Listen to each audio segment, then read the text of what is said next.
A vector has magnitude and direction. Does it have location in space? Can it vary with time? Will two equal vectors A and B at different locations in space necessarily have identical physical effects? Give examples in support of your answer. Let us take those one by one and move into the solution.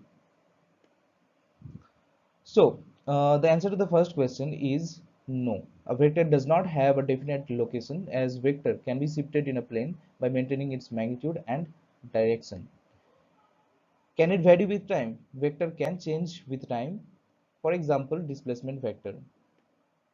Will two equal vectors A and B at different locations in a space necessarily have identical physical effects? No. Two equal vectors at a different location may not have identical physical effects. For example, two equal force vectors at different locations may have different torque, but when they are applied together, the net torque would be different.